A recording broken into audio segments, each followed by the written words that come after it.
Të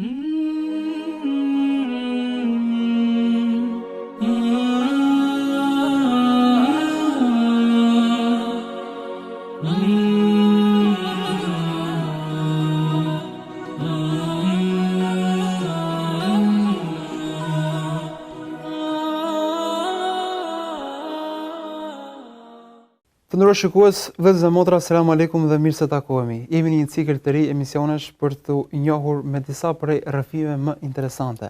Rrëfime profetike e kemi quajtur këtë cikël emisionesh ku rikthehemi mbas një shkëputje jo të vogël me hoxhën e nderuar Hoxha Ahmet Kalaja. Hoxha, selam aleikum dhe mirë se vini. Aleikum selam wa rahmatullah, mirë se gjeta. Hoxha, mirë se u rikthyet, sepse teleshikuesve i keni munguar për shumë kohësh. Mirë se gjeta. Ndonjëherë këto shkëputjet bëjnë edhe e bëjnë mallin më të madh, kështu që më të madh dhe rikthimi më të ndoshta kemi pas marr pjesë shumë në kohën e televizionit, kështu që këto shkëputjet nganjëherë bëjnë mirë. Hoxha, ne kemi menduar që të flasim për disa rrëfime profetike. Profeti alayhis salam shpesh shokëve të tij ju ka treguar histori të popujve të mëhershme. Dhe kjo ka qenë një praktikë e vazhdueshme. Ndërkohë që profeti alayhis salam ishte shembulli më i lartë, ishte modeli më i mirë.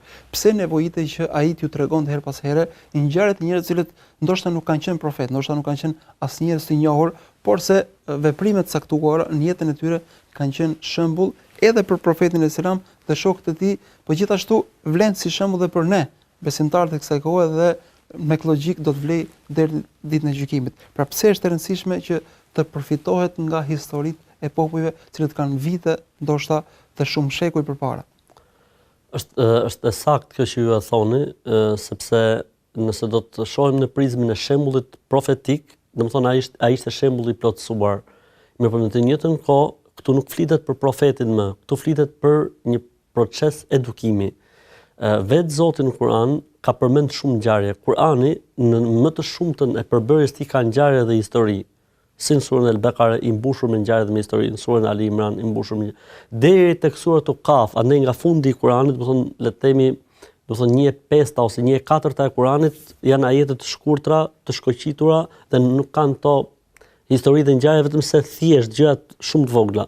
Ndërsa në përgjithësi gjithë Kurani është ngjarje dhe histori. Dhe histori të gjata shpesh. Historia e Musait, historia e Lopës, historia e Merjemes, historia e Jusufit alayhis salam. Një sure komplet është ngjarje dhe histori. S'ka rregulla, domethënë ka shumë pak ndoshta si më thënë isharete, disa sinjale dhe shenja. Në përgjithësi gjithë sura është Al-Qasas, e njëjta gjë, domethënë kështu me radhë. Suratu Al-Kahf etj, shumë sure në Kur'an, suratu Merjem. Pra Zoti vetë ka treguar se kjo është një formë edukimi dhe për t'i bërë njerëzit më të qëndrueshëm në fe. Ne gjithmonë për shembull kur flasim për qëndrueshmërinë në fe, formën e edukimit të njerëzve për të qenë sa më të qëndrueshëm në fe, themi duhet të lexojmë historitë dhe ngjarjet e njerëzve të cilët kanë qenë përpara nesh. Dhe Zoti i Madh në Kur'an i thot Muhamedit alayhis salam: "O kadhalika naqussu alayka min naba'i man qad sabaq."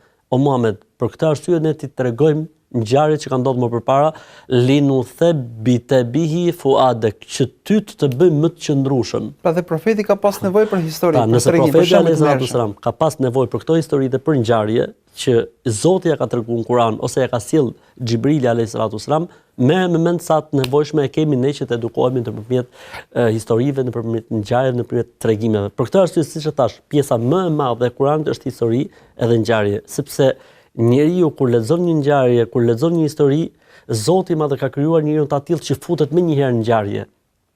Përjeton atë dhe pozicionohet aty. Për këtë arsye, nëse bëhet një roman, ndryshon jetë njerëzish, ndërkohë që ai është i gjithë, domethënë, pjesë e intuitës edhe fantazisë së autorit.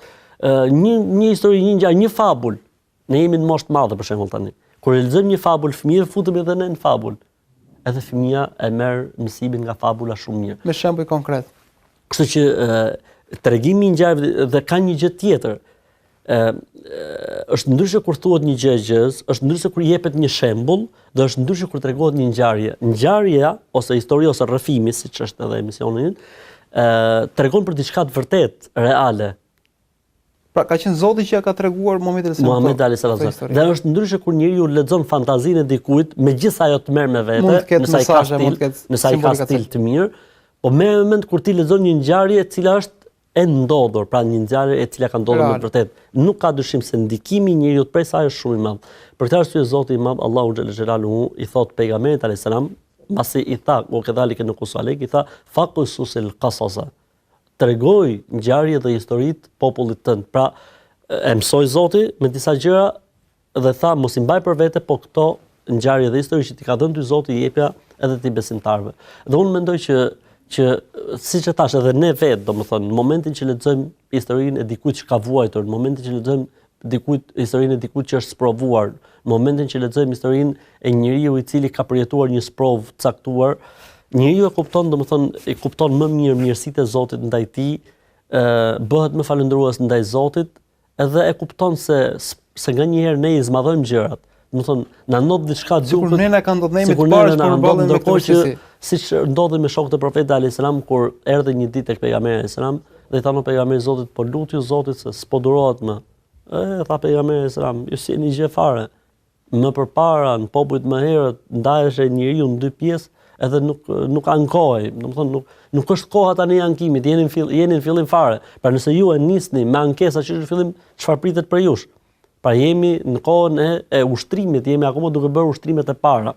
Pra këto ngjarje shërben si shembuj edhe frymëzimi, po edhe orientimi se si kanë vepruar njerëzit e përpara dhe se si mund të veprojmë ne. Dhe tek kjo po mendoja se sa e rëndësishme është, sidomos për ne shqiptarët, kur shpesh dikush udhëzohet në një fshat apo në qytet dhe ndoshta është referenca e vetme.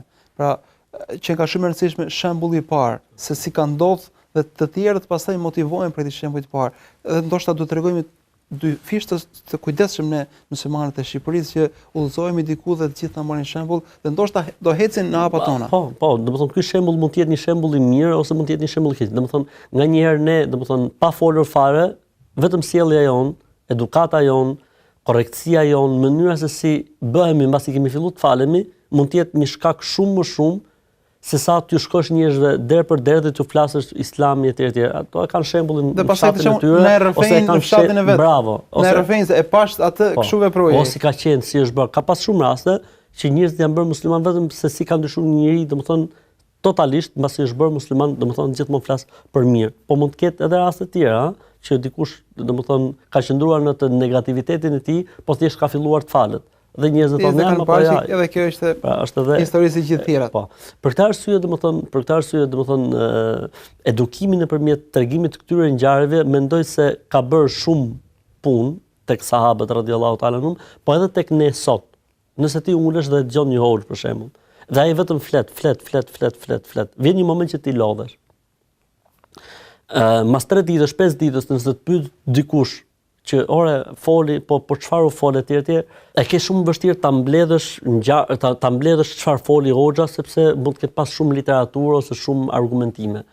Në momentin që hoxha gjatë mbajtjes ligjëratës ka sjell dhe ka bërë ndonjë shaka ose ka sjell ndonjë ngjarje, e ka le të themi ilustruar atë që ka thënë teori me një shembull ose me një histori, mbetet dhe ke shumë të lehtë për të kujtuar mesazhin që kishte hutbja e asaj xumaje ose x ligjërat apo ai takim apo ajo referat apo ai leksion. Edhe në jetën tonë, domethënë ne gjithë kemi kaluar në auditorët e shkollës dhe kemi parë domethënë mënyrat e mësimdhënies tek mësues. Ka për mësues që ta bën shumë të lehtë, faktikisht ai ta jep informacionin, po mënyra se si ta jep është shumë më ndryshe se sa dikush i cili vjen edhe i lidh durët kështu dhe vetëm flet edhe zërin pak të ulët, edhe ty nuk mbetet gjë tjetër vetëm se të merresh me celularin ose ta incizosh që ta dëgjosh ke shtëpia. Kështu që kjo ka një pedagogjie e Profetit sallallahu alajhi wasallam, e ndërthurur me rrëfime. Po, një mënyrë mësimi që nuk duhet të jemi teorik, nuk duhet të jemi gjithmonë akademik, po duhet të jemi edhe praktik, edhe si më thënë atë që e bën tregimi një ngjarje dhe historia domethënë mund ta bëj domethënë mund të jetë barabartë me atë që mund ta bëj një gjysore ligjërim apo 3 çerëkore referim. Ndërkohë ne do të mundohemi që në këtë cikël emisionit të përzgjedhim disa prej historive më interesante, me të cilat edhe ne mund të edukohemi dhe ne mund të motivohemi. Dhe një prej historive ku përmbledh shumë simbole të forta është historia e një gruaje e cila ndoshta në syrin e njerëzve ishte grua imorale apo grua me probleme, e përdal. Mirë po, ajo bëri një veprim, i dha ujë një qeni, mos gaboi një kafshë që ndodhte aty dhe me këtë fitoi shumë. Si është konkretisht historia? Gjëja interesante është se ne në këtë emision ne do të ndalemi tek rrëfimet profetike. Domethënë nuk do të ndalim tek rrëfimet kuranore, sepse edhe janë ezauruar, edhe janë trajtuar. Këtë histori faktikisht e tregon një sahabi i nderuar Ebu Huraira radhiyallahu anhu. Ky Ebu Huraira transmeton nga profeti alayhis salam. Po, e tregon Ebu Huraira nga profeti alayhis salam. Ebu Huraira ka qenë njëri prej shokëve të ngushtë të pejgamberit alayhis salam. Edhe domethënë ka diçka kështu interesante se Ebu Huraira faktikisht nuk është emri i tij. Ebu Huraira ka pas emrin Abdurrahman. Mirëpo Ebu Huraira do thotë babai i koteles. Tregohet se një herë Ebu Huraira duke ecur në rrugë ka parë një kotele të lënë, e ka marrë kotelen dhe e ka fut, si më thënë, në gjie dhe kujdesej për të, pastaj e fuste në një shport, e mbante gjithmonë.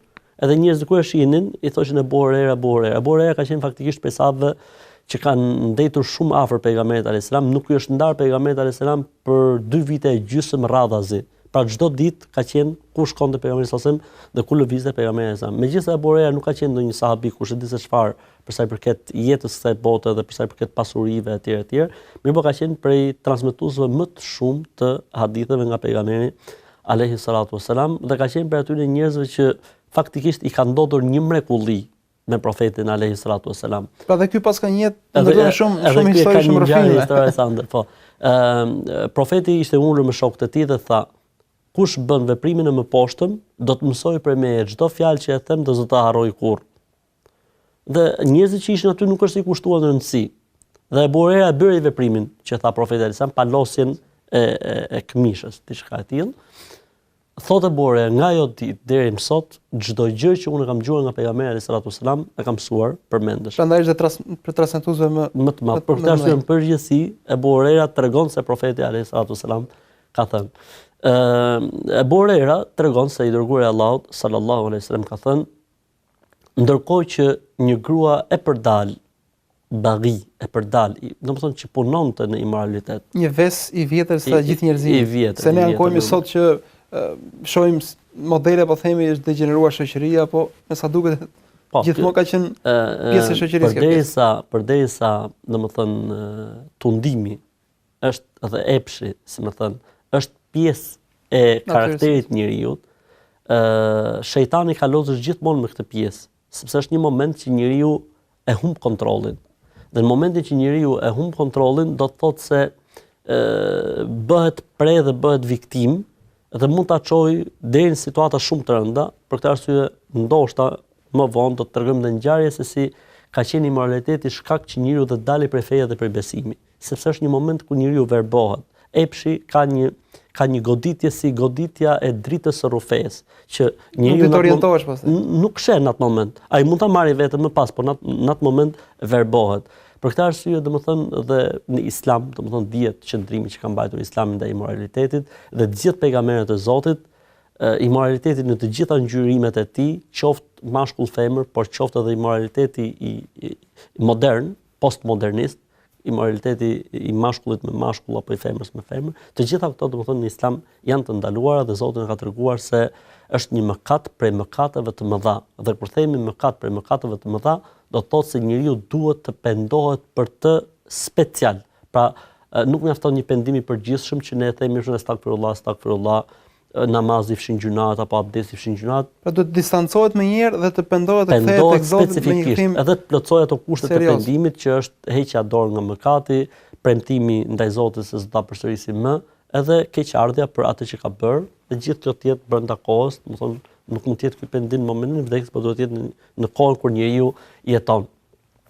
E rëndësishme, profeti alayhis salam thotë, ndërkohë që një grua e tillë po ecte, tani këtu kemi disa rivajete. Rivajete do thotë transmetime. Thotë në një transmetim ajo po ecte në shkretir, në një transmetim thotë po ecte diku. Pa specifikuar. Po, pa specifikuar. Thotë hadithi i cili thotë për shkretirën, thotë ajo vetë, domethënë e kishte zënë shumë etja e madhe dhe sheh një pus dhe ajo vetë futet në pus, arrin domethënë të zbresi deri në pus dhe pin ujë dhe çohet del lart. Thotë kur del lart, si më thonë në buzë të pusit, sheh një qen i cili po lëpinte atë dheun e ftohtë gurët e ftohtë të pusit. Pusit, ndoshta kishte pak lagështia. Kishte pak lagështirë. Tha me vete, e pas ka zënë këtë qenin, atë që më kishte zënë dhe mua. Thot zbriti edhe një herë në pus, me çfarë ta mbushte hoqi, domethënë mund thuhet kpucën, mund thuhet opingën dhe mund thuhet çizmen. E hoqi, e mbushi, si ta ngjiste lart, e kapi me dhëm, edhe unë ngjit lart, derisa unë ngjit lart. Pastaj piu qeni, tha profeti alayhis salatu wassalam, fa ghafara Allahu laha. Zoti e fali. Në një transmetim tjetër, fa shakara Allahu laha fa ghafara laha. Allahu e falenderoi për atë që bëri, për këtë arsye dhe e fali. Një ngjarje e tillë e ngjashme është treguar se edhe për një rast për një burr, por nuk tregohet se çfarë ka qenë dhe si çfarë bënte. Po kemi edhe një ngjarje tjetër të ngjashme me një grua tjetër e cila ka bërë të njëjtin veprim. Pra, kjo si ngjarje ka ndodhur disa herë. Po profeti alayhis salam në këtë tregimin e Bores i ka mshuar faktit, thot një grua e përdal te Beni Israilët. Që deri diku e urryer tek Zoti si veprimi edhe modeli i saj. Ka sjell ekstremin e veprimit, se që ta bëj një normal, e që ta fali Zoti dhe t'i japi xhenetin, është normal. Ta bëj një grua e përdal dhe Zoti për shkak të këtij veprimi që në synin ton është shumë i vogël, shumë i thjeshtë, t'i japi xhenetin, ndërkohë që kush ishte kjo grua, kjo është ajo që neve duhet ndalemi shumë dhe duhet bëjmë analizë. Njerëzit e devotshëm ose besimtarët e rregullt mundohen dhe luten çdo ditë dhe nuk kanë siguri për këtë. Dhe jo vetëm që s'kan, po frika e tyre është e madhe se ndoshta nuk e meritojnë mëshirën e Zotit. Ndërkohë që vjen një shembull i tillë, i cili ndoshta na thyen atë rregullin e përditshëm që ne jemi mësuar se normalisht duhen fal namazet, duhet të agjëruar, duhet pas kujdes dhe vjen një imorale pra siç u përmendet dhe përfiton atë çka të devotshmit e synojnë, dietarët e synojnë, mëshirën e Zotit dhe xhenetin e saj. Dhe Zoti ja jep për një veprim kaq të urtë. Kjo mos do të thotë se nuk duhet të nënvlerësojmë as i veprim sado i ulët qoftë ai dhe nuk do ta humbim shpresën në çdo lloj kushte qofshim. Domethënë pejgamberi alayhis salatu wassalam sigurisht na tregoi këtë që thua ti pikërisht, domethënë mëshira e Zotit është jashtë perceptimit njerëzor. Falja e Zotit është jashtë perceptimit njerëzor. Është shumë gabim i madh që ne të bëjmë llogaritë e mëshirës Zotit apo llogaritë e faljes Zotit. Tekstualisht dikush ishte shumë i shqetësuar për një rast. Thoshte dikush kishte thënë, "Qo Zot, un po ta përsëris këtë gjuna, më fut në xhenem, mos më fal më kurrë." Dhe kishte rënë prapë në atë gjuna. Sikleti i madh tani se tani un e kam thënë. I thash, në radhë parë, ti ke bërë gabim që je lut kështu. Se nuk lejohet kjo formë. Ky stil dhe ky model lutje nuk ekziston. E para gjë. E dyta gjë, ku e diti që Zoti ty e theti atë lutje ose atë formë pendimi dhe Zoti ta pranoi ty direkt. E treta, qëllimi jot nuk ka qenë fiks ky, por qëllimi ka qenë që ti, domethënë të kërcënoje vetveten tënde që mos ta përsërisë më një gjë të tillë. Tash e katërta, Zoti më edhe nëse ta ka pranuar atë formulë që ti ke thënë, në momentin që ti e bëre prapë dhe o Zot më fal, ka për të fal prapë, sepse profeti alayhis salam ka thënë, dhe kur njeriu e përsërit dhe thotë o Zot më fal, Zoti thotë, robi im e din që ka një Zot që mund ta fali, prapë do ta falë robin tim. Tash e pesta, i tha fëmia prindit, që o babi, nëse e bëj këtë gjë, më vrit. Thjesht për të treguar babit që ky është penduar dhe s'do përsërisë kur. Dhe e bëri prap. Ti mendon se babai do ta vrasë fëmin? Pse e bëri atë gabim? Jo, thos s'ndodh kurrë. Tash ti mendon se Zoti ka përfutur në xhenem, se thotë jo Zot më fut në xhenem pa përsërita prap. Pra, nganjëherë ne jemi shumë të ngushtë dhe jemi të ngushtë faktikisht në perceptimin e gjërave. Po problemi është kur ne fillojmë edhe bëjmë llogaritë e Zotit. Se si fal Zoti apo se si mëshiron Zoti. Si të shkojë në kjo punë. Gjëja tjetër që është shumë interesante është ne nuk duhet bim peng e haditheve, qoftë edhe se ky hadith. Sepse ky hadith është thënë në një kontekst shumë më të gjerë se sa ne themi dëgjoj po edhe buk qenit fitoke xhenetit. Nuk është ky kuptimi i hadithit. Pra, pejgamberi sa do më na tregu neve që o njerëz mos i hiqni shpresën kurrë nga mëshira e Zotit. Mos e hiqni kurrë shpresën nga falja e Zotit. Dhe tjetra, njeriu nuk duhet i paragjykojë njerëzit. Edhe nëse janë mëkatarë, nëse janë gjunafçar. Pra njerëzit mund kenë mes tyre dhe Zotit sekrete që nuk i din askush për vetë momente Zotin. që ndryshojnë të ardhmen e tyre. Po së pari mos paragjykojmë veten pra, sepse në kohët e sotme kemi njerëz që thonë që nuk jam unë për xhami, nuk jam unë për ta agjëruar, nuk jam unë për të falur, pse? Sepse unë kam tjetër status, merrem me tjetër gjë. Pra, këtu vjen një shembull që ndoshta më i rëndë se këta modele që thonë. Absolutisht. Absolutisht. Do të thonë njeriu duhet të kuptojë që, domethënë ti or zotëri, ti bëj çfarë mund të bësh.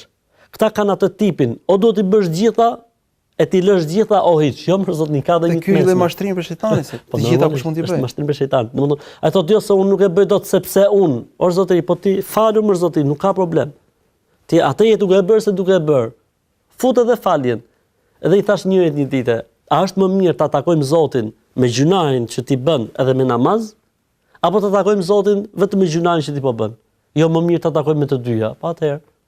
Pra janë shumë gjëra domethënë që njeriu kjo është për shejtanin. S'ka dyshim, do të thonë shejtani ngacmon, shejtani mashtron që i thot njeriu dëgjoj se thot ti zbëhesh më, ose i thot po domethënë ose ti a do të futesh në xhami, po 1, 2, 3, 4, 5, 15, 20. Ja hapë këtë video, çfarë thot Islami për këtë. Janë ndiqë këtë emision çfarë thot Islami për këtë dhe i bëhet, domethënë, o duhet të jesh angel, të gjithë rregullat në fe, do të jesh kreti i bardh, duhet të kesh lëndë, jo më zotëri.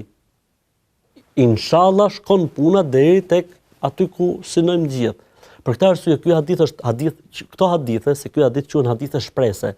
Pra hadithe që çelin rrezë drite për njerëzit, për gjitha kategoritë e njerëzve. Si më thën, kur dielli lind, e kap edhe fijen e vogël të barit, edhe pemën, edhe malin dhe i kap të gjitha. Kështu është mëshira e Zotit. Mëshira e Zotit i kap të gjithë.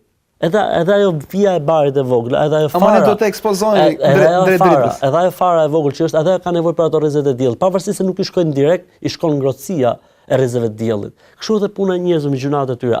Ata kanë iman. Ai imani është thellë në zemër. Atëherë ne duhet t'ja paraqesim zemrën tonë mëshirës Zotit, se do të mbija imani, nuk do të jetë aty brenda.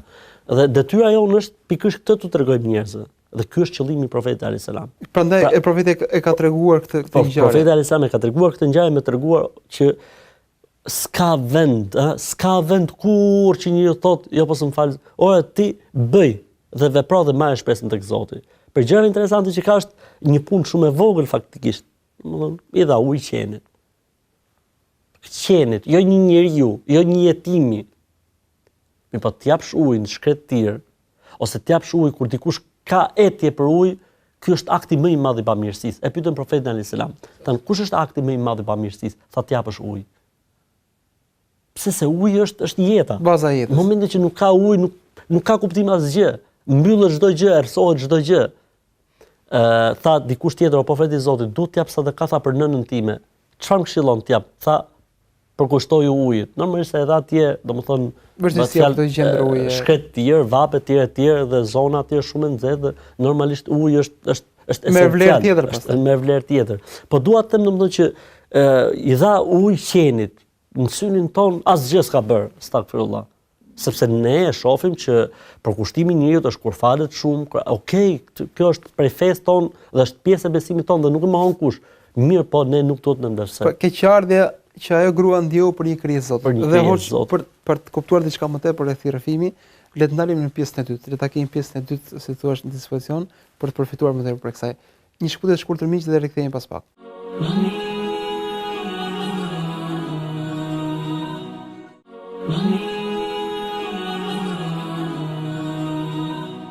Rikthehemi në këtë pjesë dytë miq, po flasim për rrëfime profetike dhe ky është emisioni i parë i këtij cikli të ri dhe po flasim pikërisht për ngjarjen e një grue imorale e cila i dha ujë qenit, një qenit të hetur i cili rrezikonte të ngorthe dhe për këtë Zoti e fali.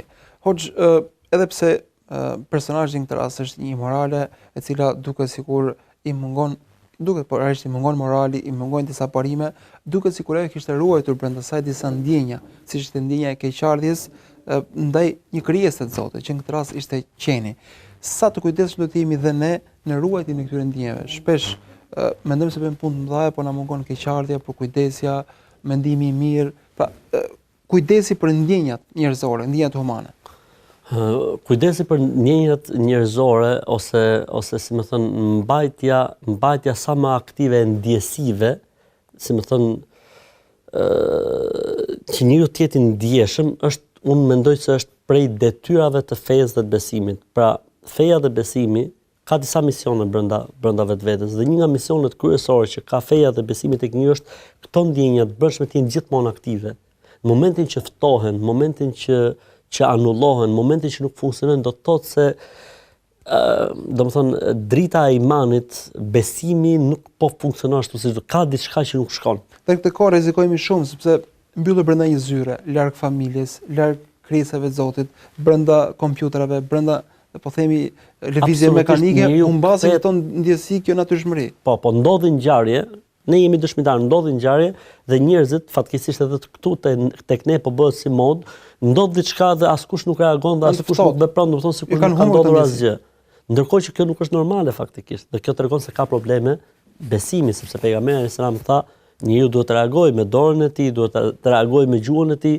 Tha minimumi që mund të bëjë njeriu është pak të ndjejë keqardhje. Kjo që po themi ne keqardhja, kjo është minimumi, sepse nga aty fillon rregullimi dhe përmirësimi. Kur njeriu ndjen keqardhje, kur njeriu, domethënë, si më thën, e ka të dhimbshurinë, e ka si ta pejgamberi sa, po çfarë të bëj unë tha në një zemër që Zoti nuk ka hedhur mëshirën e tij. Domethënë mos u lavdro ti se nuk i puth kalamajt, fëmijët nuk i puth thaj, un kam 10 s'kam puth asnjë, ti që ke profet edhe puth ke niprit e tu. Tha profeti alayhis salam, çfarë të bëj unë tha, se Zoti nuk ka lënë mëshirë, ose në rastin kur i than o pejgamberi Zot, po edhe ti po qan kur i vdiq një nga mbesat e tij. Tha është mëshira e Zotit që Zoti e ka vendosur në zemrat e robëve të tij. Pra është kjo ndjenjë e cila reflekton këtë lloj keqardhje. Ashtu siç njeriu duhet të jetë i hareshëm, duhet të jetë i gëzueshëm, duhet të jetë i muhabetit, po duhet të jetë edhe me ndjesitë e tjera që janë dhimbshuria, që janë mëshira, që është të menduarit mirë për njerëzit, mos paragjykimi njerëzve, mos pasja e smirës, as domethënë injorimi i njerëzve ose mendjemadhësia, përçmimi i njerëzve, gjitha këto domethënë përbën ato që quhet morali në Islam, që faktikisht nuk plotësohet besimi i besimtarit dhe nuk quhet i plotësuar njeriu në fenë e tij derisa gjitha këto të jenë aktive. Për këtë arsye në fenë tonë, se ndoshta duket se po dalim pak nga tema, për këtë arsye në fenë tonë këtyre gjërave është kushtuar shumë më shumë rëndësi se sa tema që kanë bërë me rregullat apo me ligjet. Për shembull Kurani i gjithë 400 ajete ka për rregulla dhe për ligje. Pjesa tjetër janë çështje doktrinore, histori dhe ngjarje, edhe rregulla edukative. Domthonë gjithë feja synon tek edukimi i njeriu dhe edukimi fillon nga ndjesitë që kam, nga zemra, me ndjesitë e brendshme. Ndërkohë këtu personazhi i dytë është një qen, pra një kafshë e cila ndoshta në syrin e një besimtar është diçka e pisët, diçka e nënshmuar, mirë po pikërisht bamirësia ndaj këtij qeni, ndaj kësaj krijese e bëri atë që ta arrite maksimum. Jo vetëm ndaj qenit për rastin fjalë, por në përgjithësi Islami i ka kushtuar shumë rëndësi kujdesit ndaj kafshëve. Kemi rastin kur profeti alayhis salam po ecte me shokët e tij dhe një deve i vjen profetit alayhis salam. Largohen njerëzit dhe deveja sikur tek veshi i profetit alayhis salam. Tha profeti alayhis salam, kush është i Zotit kësaj deveje? Tha unë pejgamberi i Zotit. Tha friksoje Zotit, mos e ngarko shumë dhe ushqeje mirë. Ose rasti i zogut që erdhi tek pejgamberi alayhis salam dhe qëndroi tek ai dhe ciceronte. Kur largua zogu, tha kush e ka marr zogj e vegjël, këtij zogu le t'ia kthej. Domethënë ose tha pejgamberi sa tha pejgamberi i Zotit, nëse ne hadith i sakt, nëse ne tregojmë bamirësi ndaj kafshëve, a është problemi tek Zoti? Sepse koncepti i sadakas tek njerëzit, tha pejgamberi sa fi kulli kebidin aratbin sadaka. Në çdo gjallësë që frymon, pra me kuptimin që ka jetë në të, dhe ju bëni bamirësi, Zoti do t'ju shpërblej. Për këtë arsye, do të thënë, prej vakfeve islame ka qenë vakfi për kafshët e lëna, për kafshët pa zot, për kafshët si azili për kafshët që nuk shërbenin më kujt. Po, ka qenë, domethënë, kjo dhe ka funksionuar për një kohë shumë gjatë, kur le të themi kur institucioni i vakfit ishte me të gjitha kuptimet e tij dhe atëherë kur zekati jepe ashtu siç duaj, atëherë kur sadaka jepe ashtu siç duaj. Kështu që kujdesi ndaj kafshës është pavarësisht se ne themi në Islam nuk bën që ta kemi qenin në shtëpi, kjo është çështje tjetër, po kjo nuk do të thotë që ne ta përçmojmë apo mos tregojmë kujdes ka ty këmbën një qen. Ta marrim ta shorojmë. ka një smundje të caktuar, X, siç është Kjo më tepër se sa lëkurës. më tepër se sa me 100 apo një kafshë, kjo si thua, njeriu që është i ndjeshëm dhe është po themi i kujdesshëm në krijesën e Zotit, kudo qoftë nevoja ai reagon. Absolutisht. Qoftë njeri, qoftë qen, Kjo qoftë është zog. njerëzore, kjo është njerëzore dhe humane. Mua ajo që më kënaq si besimtar musliman që jam është që Islami para 15 shekush e ka thënë këtë gjë. Se unë jam okay me ty që kjo është normale, po shumë mirë, po kjo është Kjo s'ka diçka për të habitur. për të habitur. Mu më habit të më kënaq fakti se feja ime një gjë të tillë ma ka thënë për para 15 shekush. Ndërsa ata që e thonë sot duken sikur janë shumë në avangard me shoqëri sikur janë Shumë të super, shumë emancipuar. përpara, domethënë, duket sikur kanë ecë shumë Ndërkohë përpara. që ka qenë normale po, tek besimtarët ndërsa tek para besimtarët- 15 shekush. Edhe sot e kësaj dite, po të shkosh në Stamboll, janë disa si gropa në për kala, në për vendet që janë domethënë janë lënë vetëm për ujin e kafshëve, domethënë. Nuk është tani kjo gjë e bërë, para 500 vitesh, para 600 vitesh. Domethënë diçka që është menduar edhe për kafshët, edhe për zogjt e kështu me radhë. Ose siç tha pejgamberi selam, tha kur ti e mjell një pemë, edhe nëse vinë zogjt dhe han prej frutave të asaj peme, ty Zoti t'i jep shpërblim. Ajo që neve, domethënë, duhet kuptojmë se Islami është feja e mëshirës dhe feja e mëshirës nuk duhet jetë kudo. Kjo vlen edhe për bimet, edhe për pemët. Si tha, mos prisni pemë, mos digjni të mbjella. Ti, nëse ke probleme ke me dikë, nuk e ke me të mbjellat e ti, nuk e ke ose me makinën e tjetrit. Ti e ke një problem me Ilirin. Okej, është problem me shtetin e Ilirit, jo me makinën e Ilirit, jo me pronën e tij, jo me mallin e tij. E jo më kur ky mall është diçka që është me shpirt apo që ka jetë. Kështu që Islami, do të thonë, orienton për një mëshirë që përfshin gjithçka, siç thot Zoti për profetin alayhis salam, "Wa ma arsalnaka illa rahmatan lil alamin." Ty të kemi sjell mëshirë për gjithë botrat dhe mëshira e besimtarit duhet të jetë për gjithë botrat, edhe për sendet, edhe për gjithçka. Për këtë arsye në Islam, për shembull, nuk lejohet shpërdorimi. Sepse shpërdorimi është mungesë mëshire. Është tregues i këtyre ndjesave. Jashtëpërësisë në zemër, i ngurtësisë në zemër. Si një që është i mëshirshëm nuk shpërdoron. Okej, ai mund të ushqet sa më mirë. Ushqimi i tij mund të jetë shumë komod, shumë deri këtu jemi çdo gjë është okej. Po në momentin që shkon në shpërdorim, atëherë kjo tregon se s'ka mëshirë më. Se po të kishte shpërndar atë për nevojtarët. Shpërndar për të varfrit ose kishte marrë sa nevojitet.